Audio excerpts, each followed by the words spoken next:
in Bangkok, and I'm sitting here, and the air conditioning is on. Yeah. I whisper that very quietly, but Yeah. it is. And the reason is I couldn't sit here all day long without that. I would literally fry. There'd be no way of working. So maybe that's one of the answers, or it's a catch-22 because it does add to the fossil fuel problem. So we've got some thinking to do as far as education is concerned. You know what? Let's go back to schools, because when we start learning things at school, they tend to sort of stay with us throughout our life. Big impactful things, and this for the children of today is a big impactful thing that they're going to have to get used to growing up, and so they need to equip themselves in terms of what to do, how to do it. We're going to talk the weather because there's no doubt it's getting to many of us, and there are some serious consequences for more vulnerable residents. An additional 2,736 people died during the 2 recent heat waves, according to a new study of excess deaths. Research from the Met Office and universities, including Imperial College, found that the June heat wave was the most dangerous.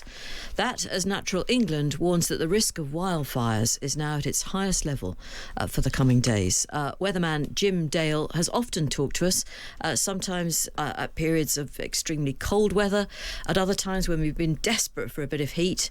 But this is, for many people, Jim, pretty much insufferable weather and a concerning number of deaths linked to the heat wave. What causes people to die in extreme heat? Good afternoon. A number of reasons, but are we surprised in a way? Because you're right, we've had this conversation in previous years, certainly of late. So these instances and what's been reported are getting more and more regular. Can I say that? And this has been an extended period of heat waves. So when you say what causes it, I could give you the real fundamental, and that's fossil fuels, because that's what's heating up the atmosphere, the seas, particularly the marine environment now. Which gives us these heat domes, which seem to last for ever and a day once we get into them, and we're still not out of this one. There's some way to go still, and temperatures will rise up again. So really, there's an amalgamation of reasons why people fatalities happen. I mean, it started with people jumping into cold water. Yeah. Cold shock rather than the hot shock, and then you have got to a point of heat stroke. Particularly in elderly people, etc., but also those that overexert themselves. That can happen as well, and that can happen to anybody who's fit. So it's an amalgamation of stresses, and let's just say over the top heat will cause this, and that's exactly what we're seeing. So what can I say? It's written on the can. I think we need to get used to it. We need to get used to what to do. So, for example, I'm speaking at this moment from Bangkok. I'm not in England. I'm in Bangkok, and I'm sitting here, and the air conditioning is on. Yeah. I whisper that very quietly, but Yeah. it is. And the reason is I couldn't sit here all day long without that. I would literally fry. There'd be no way of working. So maybe that's one of the answers, or it's a catch-22 because it does add to the fossil fuel problem. So we've got some thinking to do as far as education is concerned. You know what? Let's go back to schools, because when we start learning things at school, they tend to sort of stay with us throughout our life. Big impactful things, and this for the children of today is a big impactful thing that they're going to have to get used to growing up, and so they need to equip themselves in terms of what to do, how to do it. So, for example, where I am now, if you want to acclimatise, believe it or not, one of the ways you acclimatise is to sit in a hot bath regularly, and I'm talking a hot bath, even in a hot environment, and therefore you acclimatise that much quicker to what's around you. But your previous guy on the news, he was talking about humidity. That's another side of the coin as well. Heat plus humidity, and then we move to wildfires. Heat, humidity, winds particularly. We got a bit of a wind today blowing, which is quite a refreshing thing. It's not good for wildfires, No. the dry conditions, etc. So dare I say it, we have been here before, but it's a multi-layered thing that we're talking about. Just out of interest, I appreciate you've mentioned your aircon, you've acknowledged it, you've owned up to it. You look pretty fresh thanks to it. We're in a beautiful air-conditioned environment here in the studio in London. But I'm interested in your take on our Green MP, Hannah Spencer in the UK, who wants to introduce a parliamentary bill to ensure a maximum workplace temperature. Do you think that's a good idea? Yes, and I'll just say why, because it's to me it's common sense. If you are in the workplace, and it's not just about whether you keel over and cop it, it's more than that. It's your performance. As temperatures and humidity combine, but particularly the temperature side when you're inside, your work performance levels drop. So anybody, and they drop massively as well when you get to a certain point. So your body temperature is normally 37 degrees Celsius.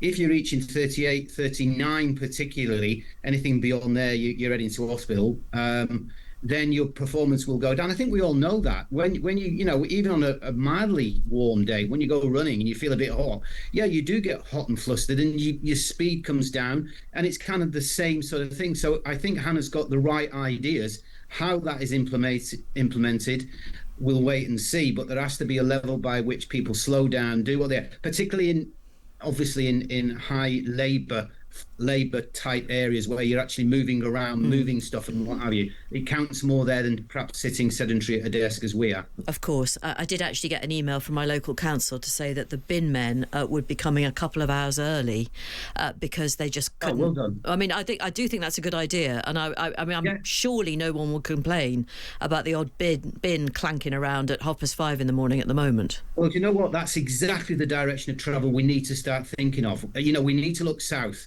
We need to look at southern France and southern Spain and see how they operate, see what they do and how they do it. And there's a lot of work that goes on at sort of 5, 6, 7 in the morning, and a lot less work at midday and 1 o'clock, if you get my point. Yeah. And I think in the summertime we've got to drift towards that, be a bit more flexible, and I think then we could start to productivity would go up rather than down.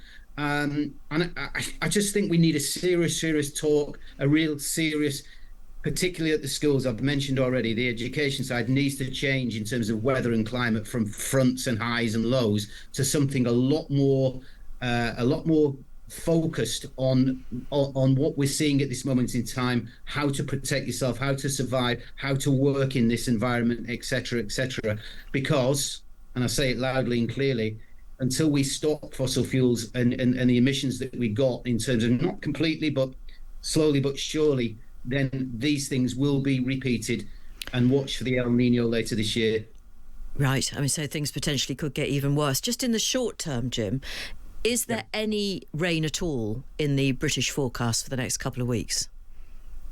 God, you know what? I do get phone calls of farmers and trying to look for help, if you like, because it almost is that, isn't it? Praying for rain. In a word, not a lot. Not a lot for the next 10 days. There may well be a few scrappy showers here or there down south, down the southwest, over to sort of Cork County in Ireland, but I'm not seeing anything that is making any sense in terms of big volume rain. We might be up to about the 10th day, something of that nature, 11th day, before we start seeing something more likely in the north than it is in the south. And I know the south needs it probably a lot more than the north. So for now, pray to your God, whoever that may be, sun god, rain god, whoever, and cross your fingers. Thank you very much. That's Jim Dale, our weather person. Well, he's in Bangkok, as he said there, but he knows a great deal about the weather in this country. I was in the Liverpool area on Saturday afternoon. First time in my life, I was driven inside by extreme heat, about less than a quarter of a mile away from the River Mersey. You normally get a proper breeze, sometimes more than a breeze, blowing in. Just not a whisper on Saturday afternoon. Simply too hot to sit outside. Crazy. And did you feel that you were in a city that would be able to cope with that becoming the norm? I think not in terms of some of the alcohol consumption I saw in the city centre. There's hydration, and then there's hydration. Hydration's happening, but not the kind of hydration that Jim would advise, I don't think.